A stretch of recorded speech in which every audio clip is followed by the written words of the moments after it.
Hi again. Right now we're looking at, well, honestly, we're looking at our property plan. I just basically took the property I sketched out last time and I made it 3 feet thick, just to give it some texture, just to give it some depth. And then I also put the house on it and I put on the foundation piece and what would be the floor and the walls. Okay. Now I haven't done any of the fixtures on the building. That comes later. Normally I'd go in here and I'd build layers and put each thing on its own layer and then work off that. But for right now, this will work for us. So let's talk about what goes on a property plan. Now, like I said, the most important things to go on a property plan are one, the property itself, what the property boundaries are. Normally I'd put in a symbol right here for a corner. Now I don't even know if those exist in SketchUp, but basically what it boils down to is it's a symbol that looks something like this. I'm going to draw a rough one out here real quick. Get a circle here. I'm just going to draw it right here. And it looks like, and in all honesty, this is just going to be an eyeball sized. So let's make this a 6-inch size circle. And then I'm going to draw some lines across it. Okay. And some lines going this way. Okay. Then I'm going to stretch this up just enough so it can give it some different textures here. Okay. So I'll bring that up about an inch. It's up about an inch. This piece here up about an inch. I should have done this before I divided it, honestly, but whatever. Bring those up like that. Now, the difference is this. On the property corners on the plan, when I do this, I'm going to go in and I'm going to set them up, and this thing's going to have a marker that looks like that from above. So basically, if I look straight down on it, I see this. And it sits right smack on my corner and aligns with it. And then along the property lines, I put in a meets and bounds measurement, which basically tells me the bearing of this line based on surveyors dimensions. So basically, if this line is 100 feet long, it'd say beginning at a point, thence 100 feet, 100.00 feet at north 0 degrees 0 minutes 0 seconds east.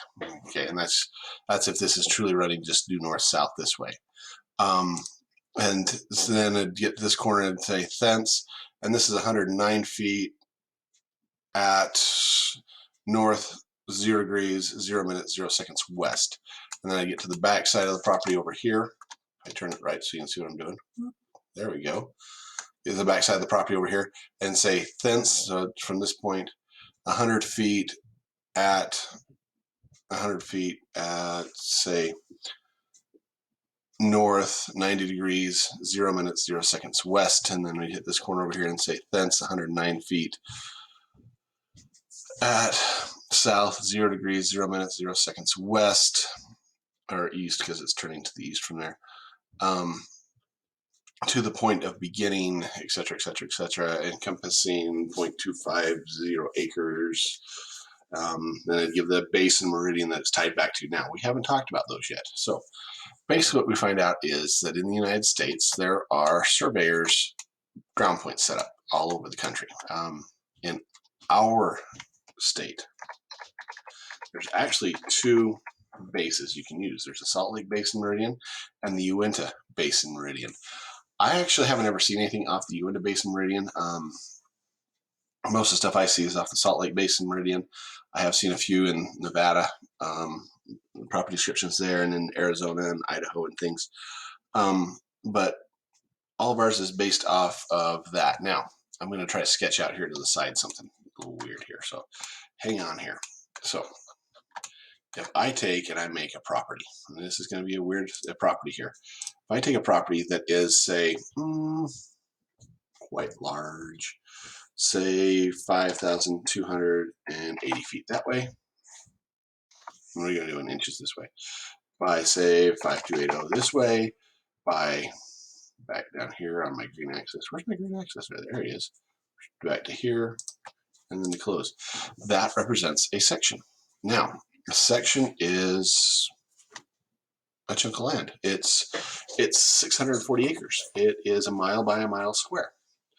And in that, now remember this is set up in inches, that is then divided down into quarters. And those, or halves, okay, and those are divided into halves and quarters. And those are divided into halves and quarters. And those are divided into halves and quarters. So let's look at this for a second. So if this is a quarter of a section, this is a eighth of a section. This is 16th of a section. 32nd, 64th, 128th of a section. So you can divide it all the way down, and we have all these section corners mapped in. You can go look them up on the USGS. In fact, you'll find the brass caps scattered around. I have a few example ones that are like magnets for fridges I picked up at various locations. Elevation markers. You can get them at, I know I've picked them up at like Glen Canyon recreational area, Lake Powell. I picked them up in various, like Dinosaur National Park, some of these places I've been to, and they're just handy little markers so you can show the students what they look like. But basically a brass cap. I'm trying to think of the best way to describe it.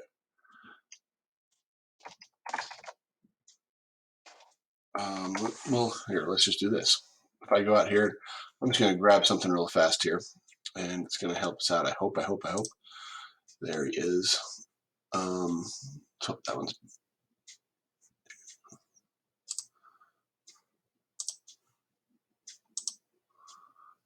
There we go. So here's the federal land map I was talking about. So if I look at this one, I'm just going to open this in a new tab. I'm going to open image in a new tab. Hopefully it's big enough. Yay, there it is. So if you're looking at it, like there's the different surveyor bases around the country. Like look at this. Colorado, most of Colorado, Kansas, Nebraska, Wyoming are all based off of this one here. And I don't even know which one it is. It's the 6th principal meridian. We have the Salt Lake Basin Meridian and the Uinta Basin Meridian here. There's also the, I can't even read that, something Salt River Meridian in Arizona. There's a Navajo baseline right there. New Mexico's got one that invades into Colorado a little bit and uses their own. Idaho has their own. Montana has their own. Nevada actually uses a Californian one. I believe it is. I can't even read that.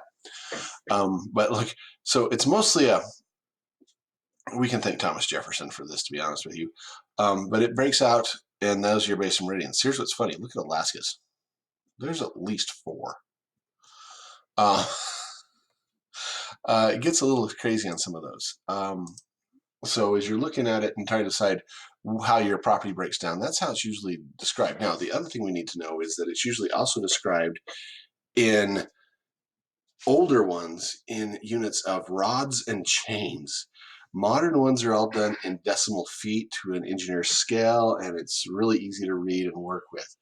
But when we get into some of these old ones, and it really gets funny, I'm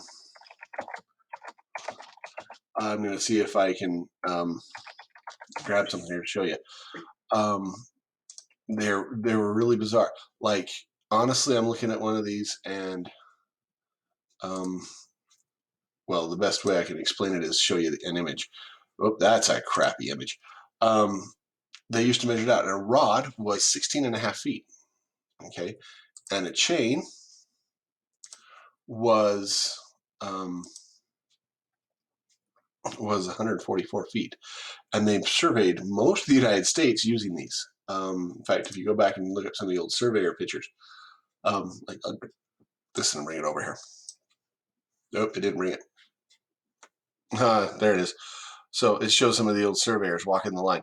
These guys would go out with a transom and levels and chains and rods, and they surveyed the entire country. And it was an amazing feat that they did, especially as accurate as they were. So as you go looking at some of these old surveyors, I mean, it's really impressive what they accomplished with it. So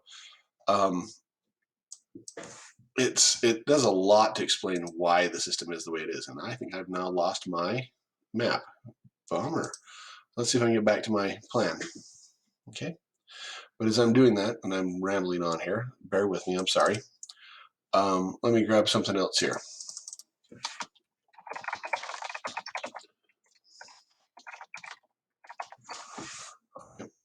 Here's what I want.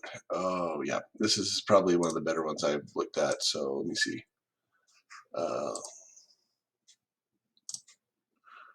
Nope, don't want that one. Okay. This is what I was talking about for the sections townships.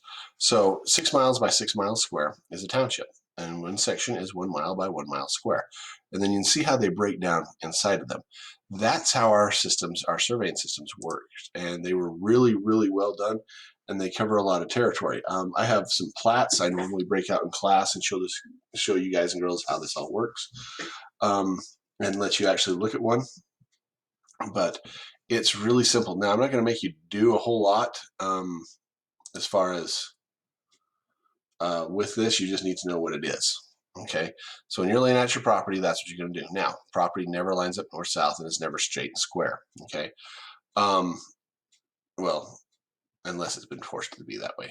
So that's what we're going to work with. So next time around, I'm going to stop talking about this right now. Next time around, I'm going to show you how to put some shrubbery and stuff on your plan and what it is you're trying to depict in your plan. Okay, modern CAD work varies differently from board draft work, and you'll see why when I show you that in a bit. Okay, so thanks for your time. See ya.